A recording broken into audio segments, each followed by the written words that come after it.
My name is Greg Bilodeau, FRC Program Manager for First Wisconsin. Welcome to the November meeting call, November mentor call. We also have Renee Becker-Blau, First Wisconsin President here, that she may be chiming in as we do. And if a fair warning, if my 2-year-old gets upset and storms in here, I may have to just like shift entirely to having Renee take care of this. I did my best to explain to her today that I have a meeting, and she thinks she understood, so we're going to try it out. But okay, we have a lot to talk about today. And I'm going to get through the boring stuff first. So here's the rough agenda. Just a bunch of upcoming dates and reminders for things that are like less than a week away for almost all of these. We'll talk very briefly about like first choice for those that haven't done it before or just want a refresher, and then we'll get into the districts talk. So real quick, training dates. So FRC training day at WCTC in Southeastern Wisconsin is this weekend. There's a sign-up form here. If you know how many people are coming and you haven't filled this out, please do that for Jane. But worst case, also, if you didn't fill it out, just show up. Oh, yes, and you can click the links on the screen. And honestly, if somebody responsible wouldn't mind just like also sharing those in the chat for people, that might make this easier, but we'll see. So the Southeastern Wisconsin one is this weekend, this Saturday, November 9th. There is a schedule, though I think it's only been emailed to coaches, so I will make sure that gets posted, at least in the Slack, so everybody can see the presentation schedule there. We have, I think, close to 16 presentations that day. And then over on the western side of the state, we have the Seven Rivers Robotics Coalition Training Day at Western Technical College. There is a sign up there as well, and that link also will bring you to the schedule. So that's all on their website, and that is next month, December 7th. It's a Saturday as well. So check that one out too. I encourage you guys to bring new students or returning students, et cetera, to these kinds of things to learn some things, but also kind of introduce everybody or reintroduce everybody to like the FRC community in your area. Okay. So important deadlines here. So here's where everything like within like next week. So your first event payment is due on the 12th. So that's your $6,000 for just the first event. Your second event payment isn't until like February, I believe. So just this first one right now.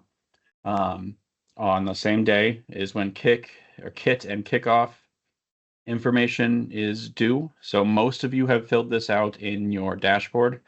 If you haven't, I emailed you yesterday maybe to remind you to do that. You can still go in and edit, and so I'll point out here the kickoff locations because there are a couple new ones this year, a couple satellite locations. So they're listed here as Appleton, Chippewa Falls, which I believe is the main one, right, Renee?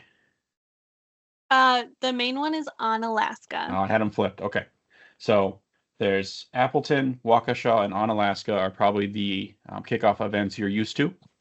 And then we have 2 satellite events, one in Chippewa Falls and one in McGuanago. And so those, if you sign up for those, your kit will be at that event or be at that location for you to pick up. For all intents and purposes, it doesn't really matter if it's a satellite event, satellite kickoff, or a regular kickoff. You go there, you get your kit. Good deal. So you can edit your selections up for basically the next week. So if you want to move to one of the satellite ones or not, it's totally up to you. Just putting that information out there. Okay. Also November 12th, big important day, event registration closes. So at that point, you can no longer go in and pretty much waitlist your team for any events.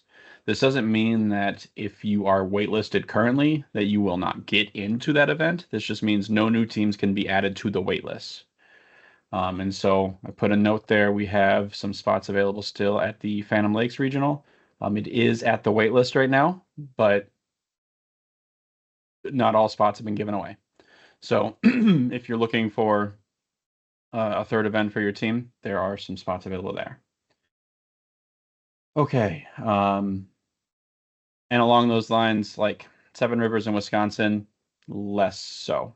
Those are basically full. So if you haven't been in conversation with Barry Black about it, um, don't wait list at this point. Okay, November 14th, kickoff vouchers. So what those are is these days we get a lot of like digital gift cards basically for different companies for like Rev, for DigiKey, for Automation Direct. All those go live in your dashboard on the 14th, so you can start using them. So as you're buying your materials for the season right now, a great opportunity to do to use those under less stressful and time constrained environments. So check those out. And then First Choice opens on November 14th. So I put a link there. It links to like an Andy Mark page with an old video that tries to explain the whole First Choice process. Um, what I want to get across here is basically you get a block of points that you can spend on a specific set of items. And there are 2 rounds for First Choice. This is the first round, and then the second round opens up after kickoff. Your points roll over from round 1 to round 2. Um, I honestly can't remember if you get a new set of points for round 2, but usually what my team does is unless there's something like really enticing round 1, we tend to hold our points for round 2. And so like we don't just go say, oh, we have points to use, let's just use them round 1, because round 2 at the very least usually has game pieces in it. And so those are valuable and worthwhile to spend your points on, in my opinion. Usually there will be a Chief Delphi post posted where somebody like goes through and says these are worth your time, these are not worth your time. Look out for that. If you want to have somebody else kind of just take care of it for you, which honestly, yes, it's way easier than going through it yourself. But that opens next week as well, so watch out for that. Just hold on to some points for round 2 for game pieces is my recommendation. Okay, so that is the deadlines and stuff. I didn't put a slide in here. I totally jinxed myself last call by saying there were probably no more big updates from First coming, because literally the next day was the big bumper update. So there have been a couple updates since then. Go check out the First blog. Bumpers have changed a little bit, a lot of it, but the bumpers you made this season probably will still be legal. There's just probably better options now. Okay, so we're gonna jump right into this, the district part of this conversation. And so, like I said at the beginning, I know you guys probably have a lot of questions and we want to answer them. Just please hold them until the end of the presentation so that we can chunk up this video nicely. So if you didn't see the announcement a couple weeks ago, First Wisconsin has submitted a proposal to First headquarters for Wisconsin to move to the district model of play. I want to emphasize here that we've submitted the proposal does not mean that First has said, yes, you can go. Basically, anything from this point on is us preparing for them to say yes, but it's not a guarantee. So just keep that in mind. We're going to do a quick brief here on like how do districts work. We've had a couple town halls on this. The later slides I think are what I want really for you guys to get across, but I still think this is valuable information.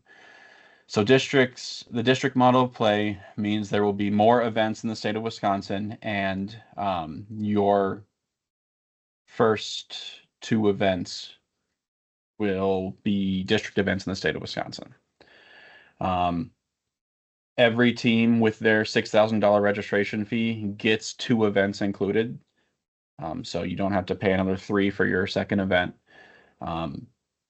And with that, that means that we need to have enough events, enough spots for every team to play twice.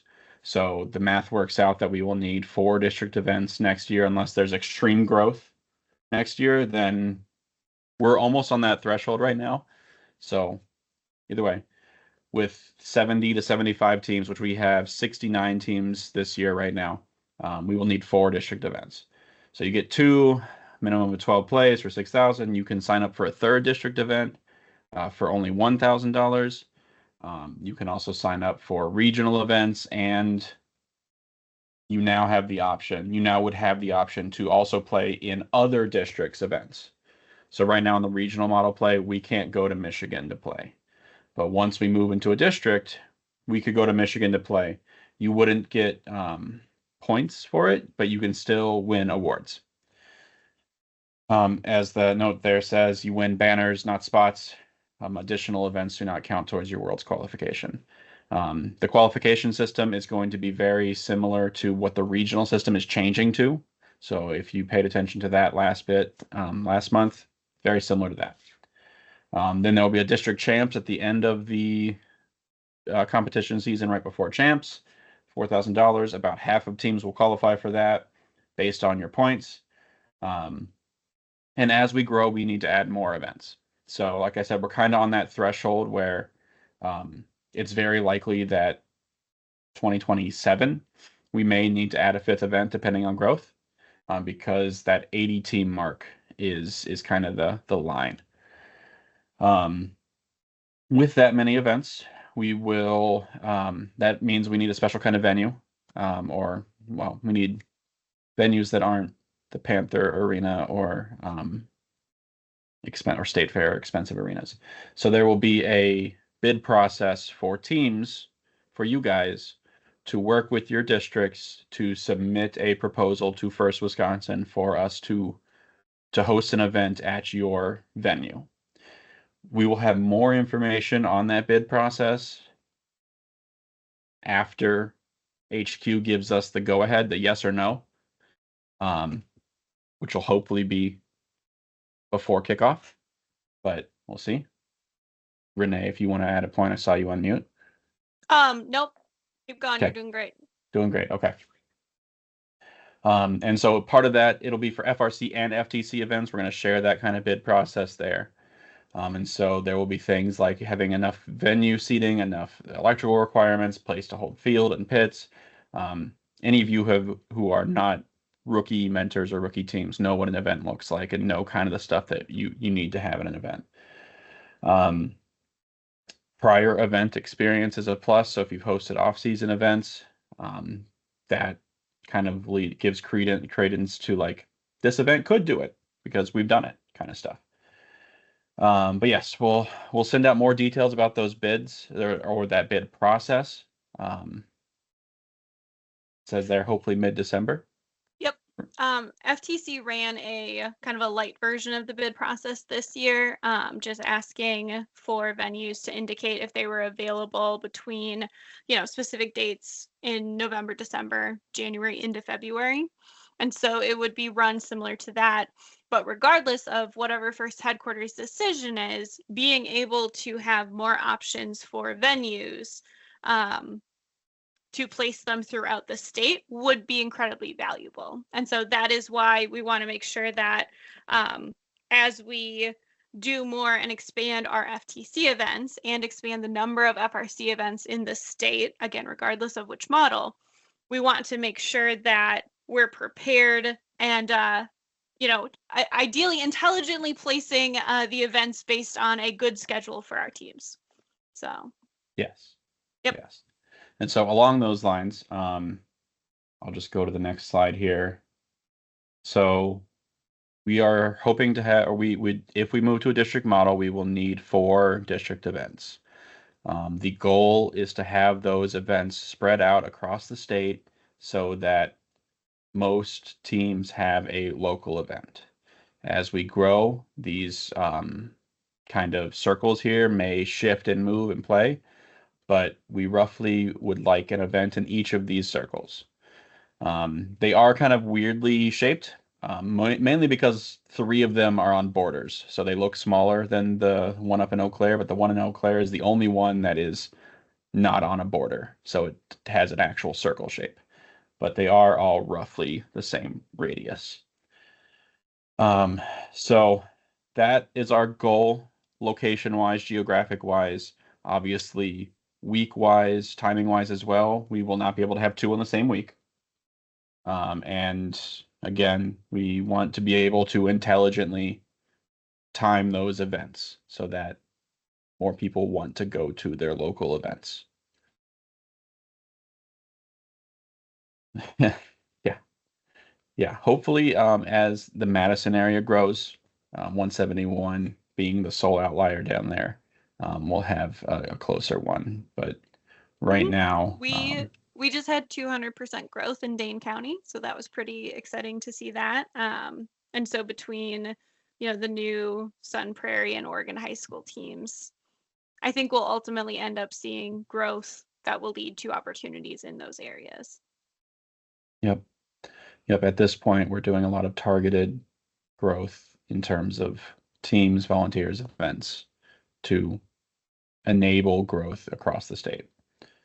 How many teams? That was two more teams in Madison. So Madison went from 1 to 3 this year. Okay. So again, there will be a bid process. I encourage all of you to discuss with your district about submitting, please. Regardless, like Renee said, regardless of where we end up next year. Okay. So that was supposed to be the quick overview that took a little bit longer than I wanted, but whatever, I ramble. This next section here it's titled An Opportunity to Shape the Future of First Wisconsin. What that means is ways that you, the mentors, the volunteers, the community in Wisconsin, ways that you guys can individually help the organization succeed. And it's definitely focused on a number of the people who are here have actually already raised their hand and said, hey, I am really interested in getting involved. And how do I do that? And so our answer to that specific question is, well, at first it was, okay, wait a second while we figure out what the plan is. And then the next step was, okay, let's organize this into kind of these core areas based on what we will need in order to scale and grow the program. By taking on the FRC program as a local nonprofit entity, we do more than coordinate events. We are also here to, focus on growth, more team engagement, and essentially, building a strong Wisconsin, workforce overall. And so in order to do that, we need additional volunteers who are available to provide that support. We are not saying that we want lead mentors to provide this support. We understand that the fact that you have a team and you are guiding those students along is something that we absolutely value and appreciate. But we know people are asking for how they can help. And so this is the answer to that request. So there are three main committees that we're forming. And so Greg, I'll tell you when to hit the button. Yep. Great. Works for me. All right. And so there are three main committees that we're forming. One will be a competition committee, which again, similar to how First Tech Challenge ran the bid process this past season, that'll generally cover some of the event management elements in the program. We'll have an engagement committee, which will be expanded and run similar to the Minnesota Hub model, which we'll talk more about in a moment. I also have two of our engagement committee members who volunteered to participate on that committee on the call today. So I'm excited about that, to introduce them and have them say hello. And then a volunteer committee, which basically would be responsible for looking at the high-level volunteer pipeline and ideally cross-programmatically guiding volunteers through different roles and developing different skills in order to make it easier to provide this program to our students. So those are the kind of the three different areas that we're looking to guide people and facilitate communication around. And you can see each of those areas has a general list of what some of the things are we would be focusing on. So again, that competition committee would be crafting a season schedule for FTC and FRC, November through April. Managing a bid process, making sure that the event standards for FIRST are followed, but also if we have any personal standards we would like to implement in Wisconsin, then that's the time to do that. Like for instance, at all events, cheese curds are needed and required for volunteers. That could be something the committee decides upon. As someone who's lactose intolerant, I would say I don't know if that's the best decision, but that's okay. In terms of an engagement committee, we'll have this is focused on team support, local networking, increasing active communication between First Wisconsin and teams in the community, and then also just in general, strengthening the community. I like to call this the social butterfly committee, or at least the groups of people who will engage and talk to each other and aren't afraid to reach out and make sure, hey, is your team doing okay? What kickoff are you going to? Let's have a conversation. Finally, the volunteer committee, that's related more so to volunteer management. We'll have our senior volunteers who will be kind of flowing up into that area. The volunteer committee will look at things like volunteer recruitment, retention, recognizing volunteers, in addition to making sure we have a healthy pipeline. I could talk about volunteer pipelines, all day, but generally what you want to see is consistent building and deepening of the pipeline as students are going through, the program, alumni are coming on board, or even as other volunteers in the community are getting involved. We want to make sure that people have a quality experience when volunteering in the program. And if for some reason a specific spot isn't quite the right place for them, then working with those volunteers to find the best place is something that would be important. And so volunteers on the volunteer committee would then be made up of individuals working to help look at that overall pipeline. All right, and so we go into a little bit more details related to competition committee. All right, and so like I said, the planning and overall logistics of running 5 to 6 FRC events and 10 to 12 FTC events is quite a lot. And so that's where support from the competition committee comes into play, looking at things like venue analysis, field prep and delivery, bid processes, etc. Greg, I liked how you phrased that here, if you want to talk a little bit about that. The next line, the magic team. Yeah, so I put here the magic team that makes the event show up to the venue. In the regional system, like a semi kind of just shows up with the entire event inside of it. And then it just disappears. In a district system, that is now our responsibility. And so we don't get the magic semi. We are the magic school bus. Absolutely. And then in terms of specific needs, one of the things that we'll be doing is we'll be scaling up our electrical capacity for events. And so being able to talk to an electrician or electrical engineer about how you would do that would be great. I do have contacts in other regions that we could probably ask a lot of questions to, but that doesn't mean that I necessarily know how to ask the question around how many amps do we need, and if I don't have to just order this one piece that gets installed at the high school for $300, then what else do I need to do? And then one of the other big things is we will be looking for, if FIRST comes back and we end up moving to the district model, we will need warehouse storage space because that is where we will need to store our field NAV equipment. Right now, our FIRST Tech Challenge program is essentially a tournament in a trailer. And so we have some of our AV equipment there, but we'll need to expand that for the FRC events, and then also make sure that all of those materials are stored for both programs in those areas. So, and Tim has a great point in the comments. This is why we are sharing some of these needs with our community, because the team family that owns a commercial trucking line and we don't. So that's very, very helpful. So that's what the competition committee would be up to.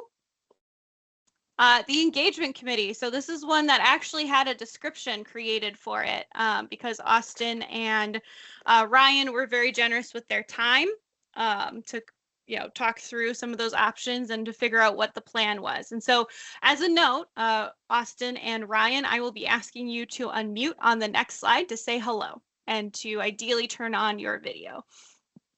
So the engagement committee is intended to be an area for team support. And so we're interested in seeing is this increased engagement and discussion and collaboration between teams. So having someone who is local in your area who can either coordinate regular meetings, and regular meetings could include something that is quarterly. It could just be, phone calls. It could be video calls. They could be in-person coffee meetings. Whatever works best for your group of teams is really what we're looking for, here.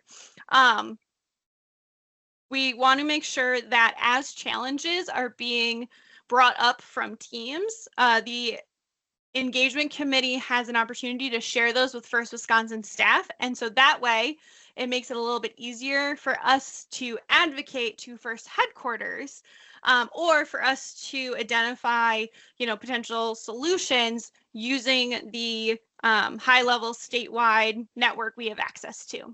And so that's why we're working on these engagement committees. And so if we go to the next slide, there we go. So this is my social butterfly slide. Strong communication skills who can facilitate local connections with area teams. So one of the first things that I personally see this committee working on, which they do still need to define, would be inviting the community into kickoff events and expanding kickoff sites in FY 25-26. And that's for FTC and FRC.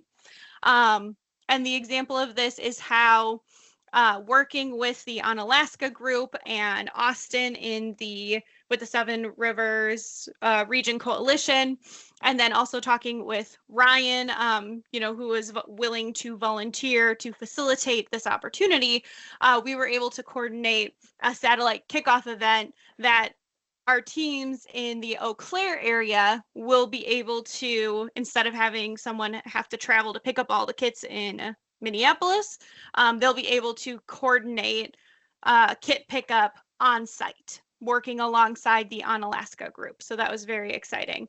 And so that's in FY25, but in the future, what we'd love to see, because the way FRC kickoff has changed, we would love to find ways to make it a broader community event, because I don't know about you, but that moment when all of the students see what the new competition is and game is a very inspiring and motivating moment. And so having the community members, donors, partners, representatives, assembly members, etc., there to see that would be fantastic. So our starting committee members, so we have Austin Lee from the Seven Rivers Region Coalition. And so Austin, if you can say hello and share a little bit about your background, that'd be great. Robotics Coalition, not Region Coalition. Sorry. Oh no, I spelled it all wrong. It's okay, fine. We're fine. Hi, yeah, I'm Austin Lee. I am the coach of Team 8024 in Sparta, Wisconsin. And I work with the Seven Rivers Robotics Coalition. So there's 10 teams in the La Crosse area. We meet fairly regularly. And as Renee said, I'm kind of a social butterfly that I like to talk amongst the teams if I can. And so that is what I'm here to do. And Austin, in Minnesota, back in the day, we had created these hubs, which were groups of teams who are generally within the same geographic area, and then facilitated, meetings and connections. And so what that looked like back in the oldie days was, when there was the pyramid climbing year, for instance, in 2013, robots had to climb a pyramid. There was a mentor who was talking about how their students were considering not putting a drivetrain on their robot and just focusing on climbing. And, the mentors were talking about it, and we all said, that's totally fine. They can absolutely do that. But if for some reason the climber didn't work, do you want to make sure they could drive? And the mentor left coffee hour and immediately went back to the team and was like, all right, I'm going to talk to the students and kind of guide them through that exact conversation. So, Austin, I don't know. I know we haven't had the call with the Minnesota to kind of learn more about what the hubs are doing and take some of those cool ideas, but you'll be participating in that. Yep. Yep. So yeah, the Lacrosse Coalition or the Seven Rivers Coalition has 4 teams from Minnesota, 6 teams from Wisconsin. And so I'm also going to kind of take up that charge and work with the Minnesota teams. Again, kind of making that link between both borders on that, and seeing, how we can communicate and continue communicating, like, even through this change. Yeah. Mm-hmm. Excellent. And then Ryan, so I have Northwest region. I know last time we had a number of absolutely fantastic names for that area. But I figure you guys I'll help facilitate the connection with teams in the area so that you guys can determine what your name actually is. Absolutely. I guess it's step number 1, right? Naming yourself. Mm-hmm. But yeah, I think getting the kickoff going was good, because I think we'll see a couple teams there. And this is kind of just a natural progression of, we've been, doing some shared practices in previous years, informal kickoffs, things like that. So people in kind of the Eau Claire, Menominee, Rice Lake area, I think feel free to reach out to me if there's any questions that you have. But I look forward to connecting with you guys a little bit more over the next few weeks. Mm-hmm. And so I would say watch for, kickoff engagement. I'm looking to ideally make sure that we have committee members not only alongside the western side of the state, but representing all of our teams by the time kickoff rolls around. And so that is an opportunity if you're interested in, being someone who connects with the various teams in the area. That is something that I would love to hear about, especially because I don't necessarily inherently know, what are between Appleton and Fond du Lac, what are those groups of teams called? Do they identify as like community members together, and how can they work together? The reason it's important, so Austin, as an example, the google.org grant. Do you want to talk a little bit about how that process went once we realized that teams weren't really getting the communications about the opportunity, how we were able to work together? Yeah. So we had an opportunity here to build some FTC teams at the middle school level, which we all know, needs to feed upwards to us. If we're going to grow it as an FRC, we need to grow as an FTC. And we just had to reach out. I had to kind of keep hounding teams, keep putting that information out there. Basically, it came down to, if someone in the area, if an FRC team in the area wanted an FTC team, it's theirs. Me and Renee and I and some others, kind of looked at that barrier. What's the barrier? Well, the application was kind of long. Well, let's get rid of the application. If they could give us some coaches and some contact information of where the team's going to be located, it's theirs. And so we were able to create 4 teams this year, and we have at least one more team on board for starting next year through that process. And it was all simply about being open and communicating and making sure people were aware of exactly what the operation was and how it worked. Mm-hmm. Yep. And as we look to the Eau Claire area, we're doing something kind of similar up there. We just had a meeting talking about doing a STEM equity grant. And so first, on a national level, does these STEM equity grants to potentially engage and increase pipeline growth. So FLL, FTC, underrepresented youth, et cetera. And so Ryan and I were part of a meeting where we had more discussion around how could we get funds like that into an area like Eau Claire. So just as an example. Excellent. Awesome. All right. So stay tuned with more information about the engagement committee, but that generally is our plan. So if you enjoy connecting with people, or someone, maybe it's not you, maybe you do a lot already and it's a little overwhelming, but if you know someone who could be a great person to interact with and talk with other teams and communicate with them, this would be a great opportunity to encourage that person to sign up and fill out our form. Okay. All right. Greg, do you want to go ahead and talk about the volunteer pipeline and registration being open? You did a good job with this page. Sure. So this is kind of ancillary to the volunteer committee.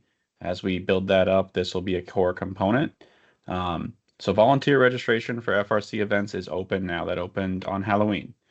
If we move to a district model where we end up having 5 events versus the 2 we had last year, we will need to double or triple some of our volunteer spots. The silver lining here of like having Phantom Lakes back to back with every event in Wisconsin is that there are teams that even if they are like, 5 miles away, I'm not naming teams. I don't actually know the list off the top of my head besides myself, that aren't going. Their mentors are right there and they could go and volunteer. So overall, there are a lot of volunteer opportunities for members of your teams or members of the community. So like Renee said before, we're not asking every lead mentor here to sign up to volunteer. We are encouraging you guys to you sign up, get your team to sign up, get your mentors to sign up. So I've laid out a couple of the big roles that are usually either like really popular or in demand, and how you kind of go about it. The easiest one is signing up to be a robot inspector. Just go pick an event. If you want to pick the event that your team is at, do it. Do it. Everyone who's played the last couple years knows that nowadays, like robot inspection is like super crazy the very first day, and then day 2 it's like dead. And so if it's a situation, we have plenty of inspectors that sign up to only do the first day of the competition, and then they're with their team the rest of the time. Do it. Go sign up. If you're interested in judging, so this one is hard to get into because of the relationship with teams. Ideally, we want to avoid all conflicts of interest with our judges. So meaning we do not want our judges to have teams at the event. There is some nuance to that and some exceptions.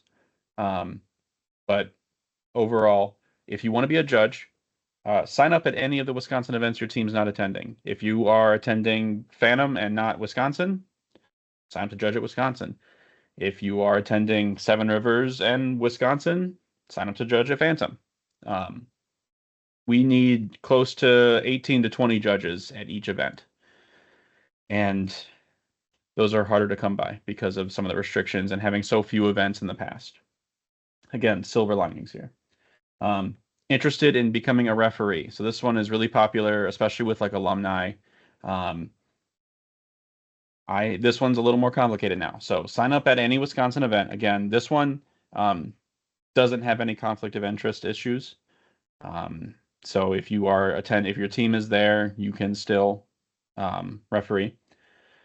When you go into that process, though, I want you, if you want to be a referee or if you know someone who wants to be a referee, I want them to preference referee, official score, and field reset.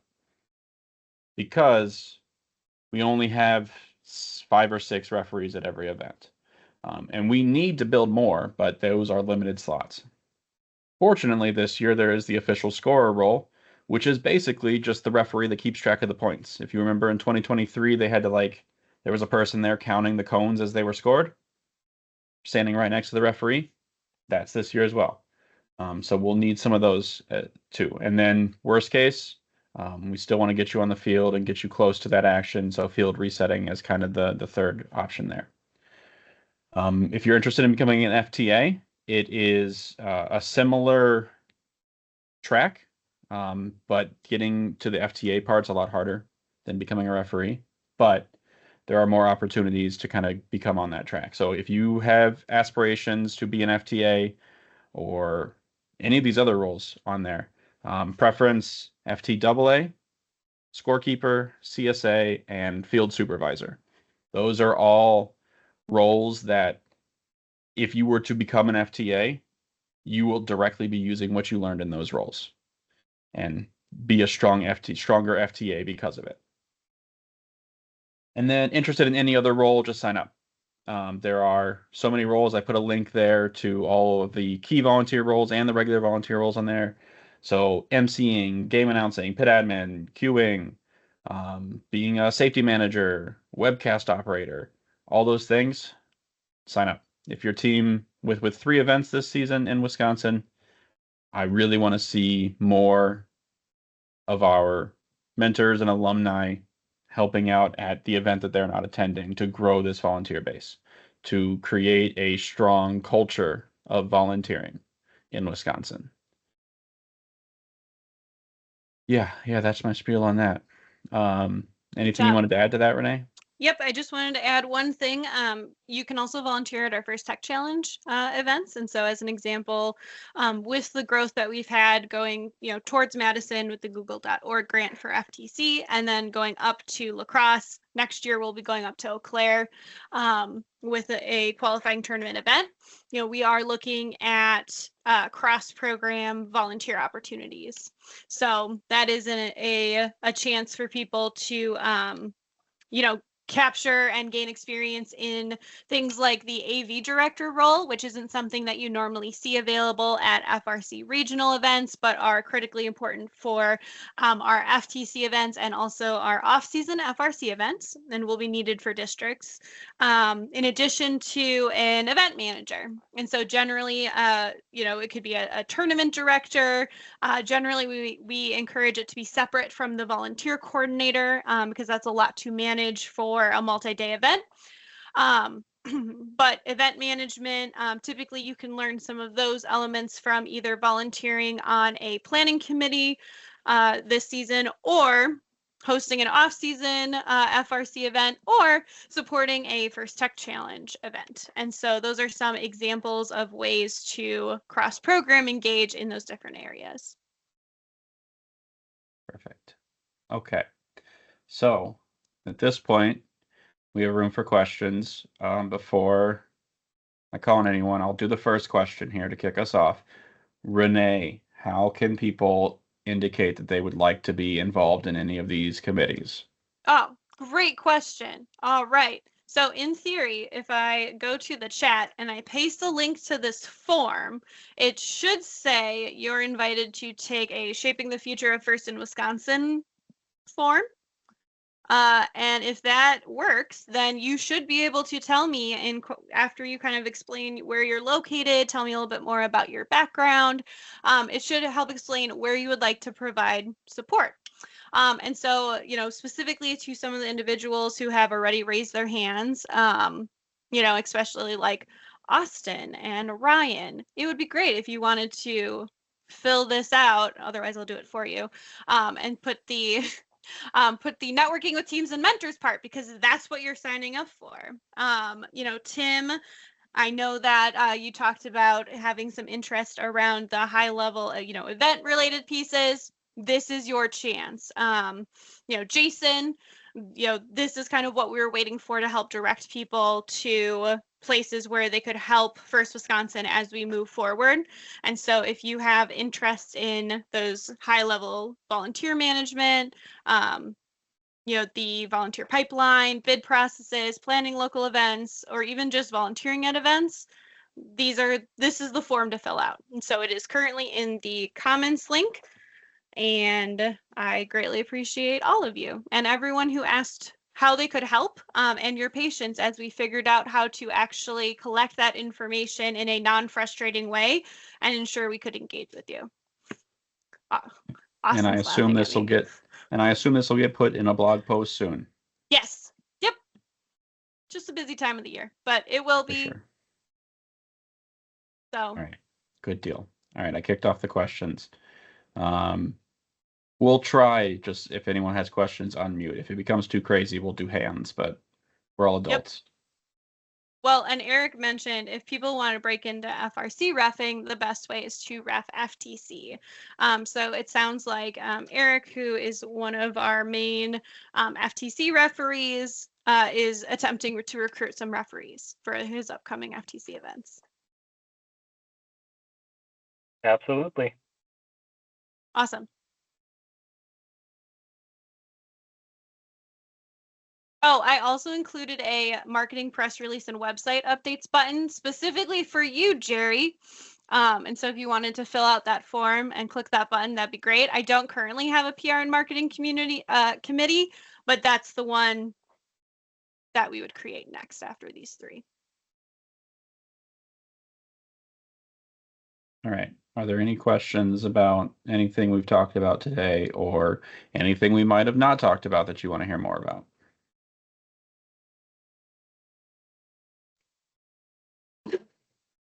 Out of curiosity, Is there a tentative date range that we'll find out when first HQ gives us the green light or says no to districts?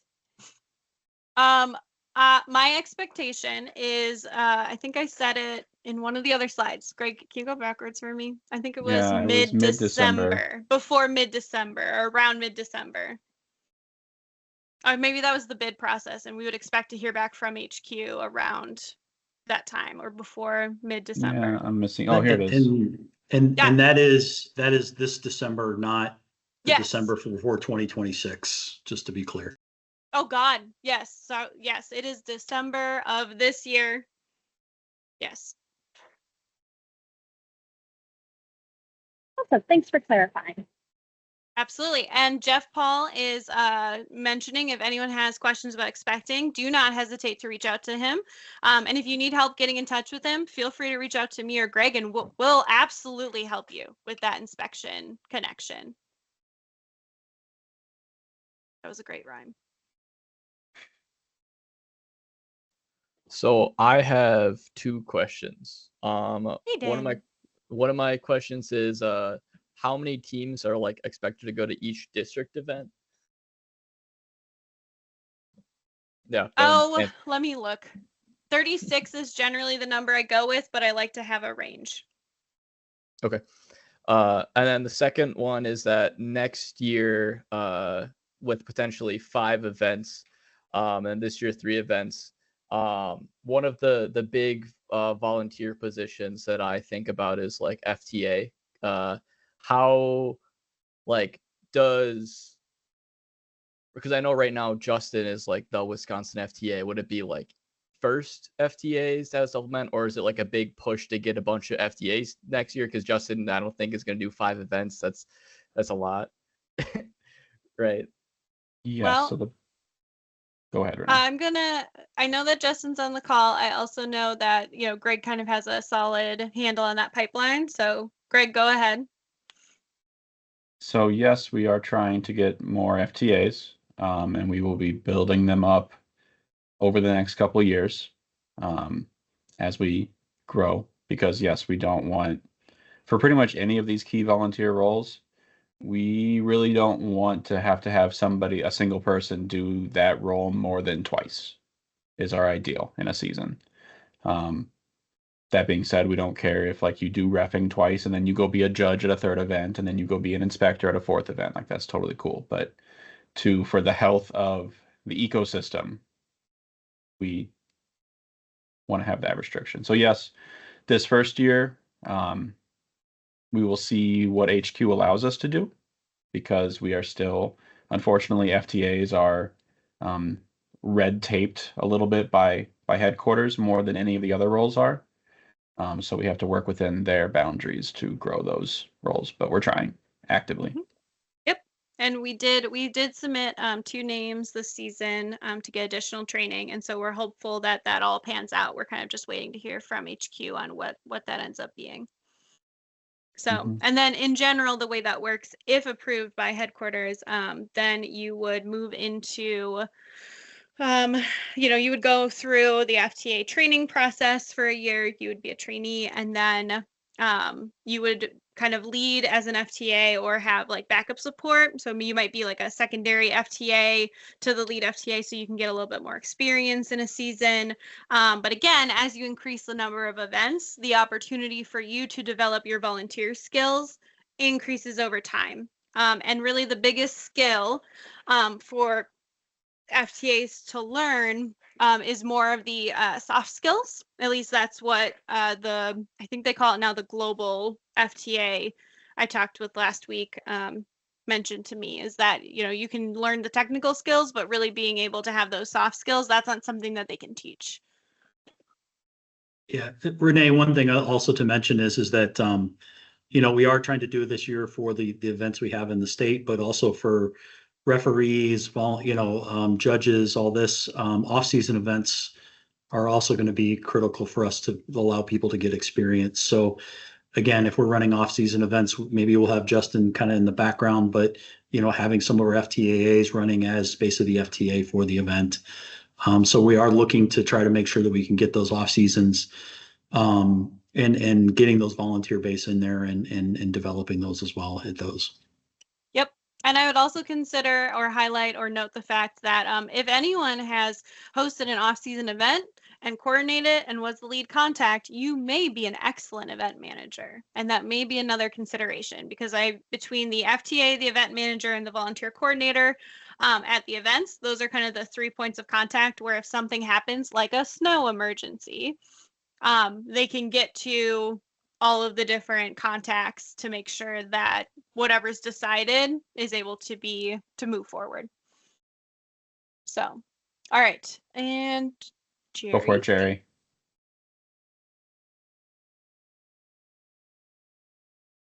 Jerry, you've got your hand raised. But your mic's muted. Can't. Oh, there it here is. we go. You got me now? Yes, Okay. we do. Are we involving BadgerBots and FLL at all in this volunteer conversation? Because right now FLL has a pretty solid lock on a lot of volunteers that end up also working with FRC teams because we're not really up and swinging yet for build season. And this is kind of a time for us to volunteer for that. No, absolutely. So I would say that we've definitely seen the overlap in terms of discussions with BadgerBots. Let's see. This isn't the right time to discuss the various committees First Wisconsin is standing up with BadgerBots because they are literally in the middle of their season and running full bore. And so the discussions I've had are definitely positive and are, okay, let's connect once a lot of these FLL events have kind of completed and they've made it to the next rounds of competition and there's a bit of a breather so that we can do some more additional collaboration. Do I think it makes a ton of sense to have discussions with BadgerBots regarding a bid process to try and coordinate when our events are and to minimize overlap? Absolutely. Have I talked with BadgerBots yet about that? No. Okay. And do we think that if we end up in the district model, with the district model of play, are we looking at, are we looking at Friday, Saturday, Sunday in the more traditional district model, or are we thinking Thursday, Friday, Saturdays? Is it up to the event? Yep. If I could wave my magic wand and have every venue do Thursday load in, Friday, Saturday, that would be lovely. Alternatively, making sure that at minimum you at least have 2 events that are that Thursday load in, Friday, Saturday competition, and then 2 events that are the Friday load in, Saturday, Sunday competition. That kind of balances out the options for teams nicely.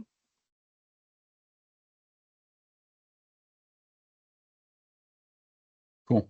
All right. Chris unmuted and I see Adam's hand. So Chris Moppin, did you have a comment? My only comment for Jerry is I think that schedule is going to be very dependent upon the venue that you have, particularly with trying to avoid, like, if you're doing it at a high school, like not having the event on a Friday during school, things like that. So I think there's a reason that a lot of times you're looking at Saturday, Sunday events for districts, maybe load in on Friday afternoons. So again, it's going to be probably very venue specific on what schedule is going to work at that specific venue. And that'll be part of the bid process probably. And the proposals that teams come in. You also have to be able to access the gym on the Friday to set the field up. Correct. Yep. All right. So we'll have Adam here. I have to creatively weave my way out of the conversation to go parent, but Renee and others will stay here to answer questions. No problem. I will not have access to the PowerPoint slides. True. Okay. All right, Adam? Yeah, so 2 questions. One related to first round payment, so like the team registration payment, 6,000. Is there any penalty? Not a penalty, but if the payment does come in late, our situation is we got our grant money, but we also have a system check like basically the same day, and we're waiting on that. So we want to figure out if we should pay it before then, and then figure out the check when it comes through. If we re-granting, or do we wait like 2 days for that check to be deposited, payment processed, and then just re-grant into our Okay. we get the booster club. So Adam, it sounded a little bit like you were underwater. Okay. What if you can type it, or I can attempt to translate. And so I believe what you asked was, hey, the first payment deadline is coming up. We're waiting on a grant to show up in your first dashboard, and also we're waiting on a check from another sponsor. If our school cuts a check, it takes longer. What is the process we should follow in terms of order of payments? And we'll first get angry if you miss the November 12th deadline. So the answer is communicate with us about where you are currently. Myself and Greg, just shoot us a quick message. Let us know what's going on, and then we can also make sure that FRC Teams is aware. You will not be in trouble if you are communicating and letting us know. This is the situation. We want everyone to play, and the specific deadline for confirming when your kickoff kit gets put onto a specific truck, that comes in later November. So there's a little bit of time frame we have to work with. Okay, and I think the kickoff kit was the concern there. If we were like, I think it was like, if we were late, then I'd be like, yeah, we're just going to pay it off. Because we had the grant, I guess for us, the grant money came in the same day that the school sent the check or was planning. I really got communication from the school, and they haven't been great this year. So, oh, absolutely. And I mean, this is also something where we're waiting on the NASA grants as well. And so that's kind of impacting some of our additional, how much support is available for other teams. And so, yep, well aware of that time frame. But please do not worry if FRC is sending you many scary emails regarding payment deadlines and you are concerned, please reach out and we can have a nice conversation with one of the customer service specialists at FRC headquarters. And if you need, I can give you the number for FRC. I know it's 60, never mind, can't do it anymore. I used to be able to give you the exact number for FRC, but it's the finance department and you have to press 2 like 3 times once you get into the system. All right. All right, and then I did have a second question. My phone for some reason popped off like red as right as you finished that question, but I got the gist of it. Second question, with the addition of the regional advancement model, the point structure there, and with us potentially moving to districts with the proposal, are we looking into, or is First Response looking into doing something like a Wisconsin State Champs, kind of how Minnesota does theirs and other states as well? Kind of one, help us prep for doing district champs, and 2, just give another kind of advancement opportunity for some of the teams now that there's a better established points model. Oh, interesting. So are you saying for May of 25, June of 25? Is that kind of the time frame that like there would be this state championship concept? I believe that's kind of where the thought would be, yes. Okay. I mean, I think it's really interesting. I have attended the Minnesota State Championship event before. In that time frame, I think it's a really cool event. With the points model, it does become easier to understand how teams would advance to the next tier of competition. And so, if we did an informal poll here, are there, based on those who are currently in this meeting, would there be an interest in discussing more about doing like a off-season state championship at the start of the off-season this year? Okay, I have 2 hands up, maybe more. We'll kind of give people up. Okay, all right, thumbs up, very interest. Okay, cool. Well, so I think that answer is Adam, because you brought it up, you should fill out that lovely form that I've provided a link to and indicate, competition committee work would probably be a good place to be.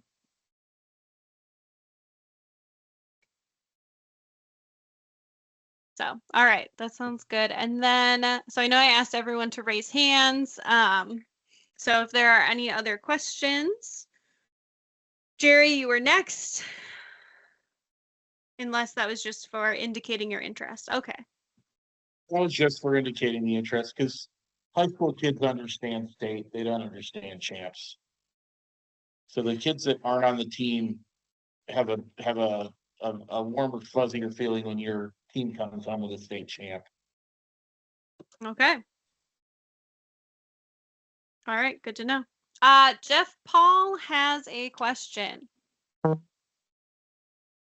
Yeah, so having been at, again, several of the Minnesota State Championship events, because they don't have districts, it's a thing for them, but it appears to me that it would be, the same 24 teams that we invited to the district championship event. Right. It sounded like the idea was you would have this in FY25, in that May-June timeframe. So as a one-time thing. Yeah. Yep. Because you're right, that exact thing would happen. The district championship would end up being, the teams who would be invited to the state championship essentially.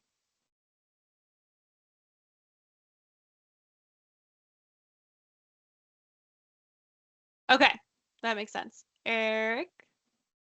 Yeah, I apologize if I missed this. I joined late, but are there any specific criteria for venue other than, I think there's some criteria listed if you dig into the depths of the FIRST website? Yes, and if you're interested in learning more about the criteria, you should join the competition committee. Okay. And we did not review that specific criteria. Again, we need to wait. We want to run the bid process for FTC anyways. Being able to look at additional venues for FRC, regardless of what model we're in, is helpful. And so it's just a matter of, are you going to get a bazillion pages of a bid document in order to consider the venue size, layout capabilities, electrical, volunteer food locations, etc.? Or are you going to get, one that's a little bit shorter and more concise? Makes sense. Okay. All right.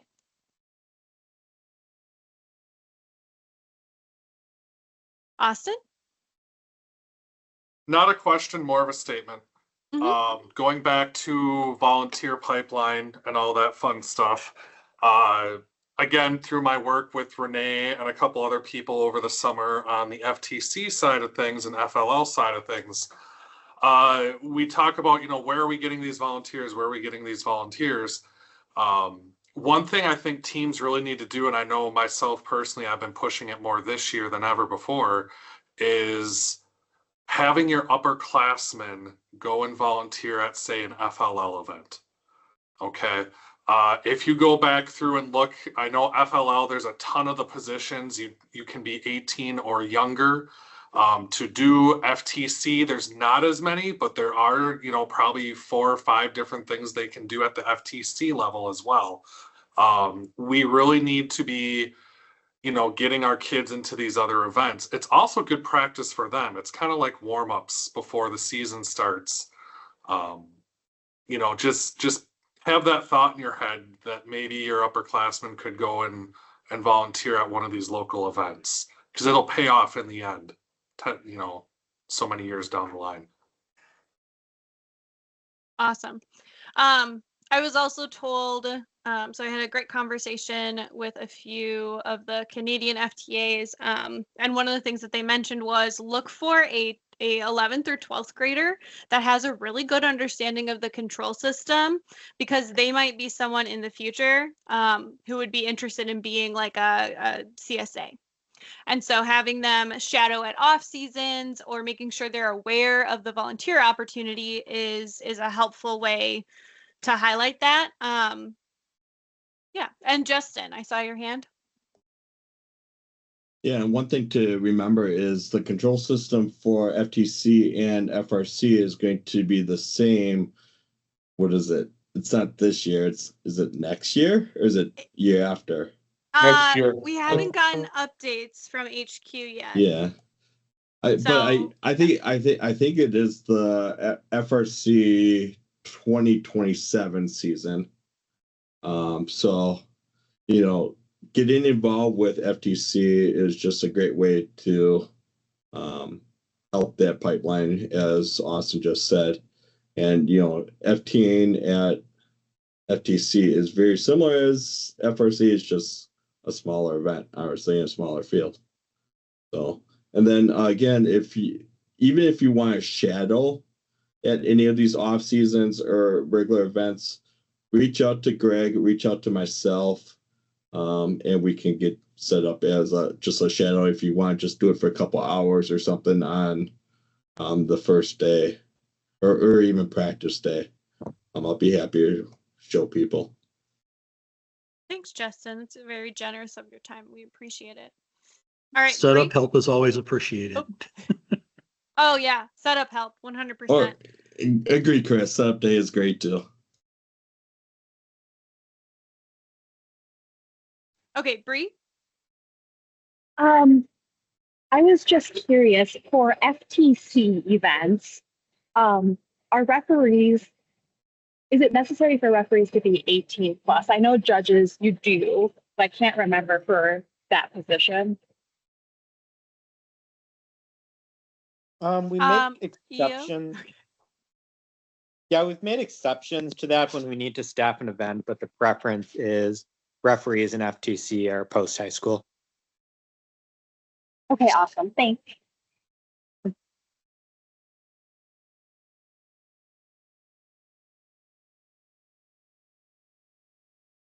All right, so we are at the end of our hour of time together. So as a reminder, I'm going to reshare in the chat the link to the form. We'll be working on getting this video included in and posted on the First Wisconsin YouTube channel. So that anyone who missed the meeting would be able to see, kind of where we've talked about the questions that came up, etc. And then we'll also be doing a follow-up blog linking to, these PowerPoint slides, but then also the form specifically. And then as the committees are created and defined, we'll have like a rollout related to, okay, this is the committee here, the things they're working on here, the people who have volunteered. Just to kind of share that with the community and to continue providing those updates. Excellent. All right. So thank you very much for your time. Let me know if you have any other questions. I do not know how to turn off the live stream without Greg, so very exciting.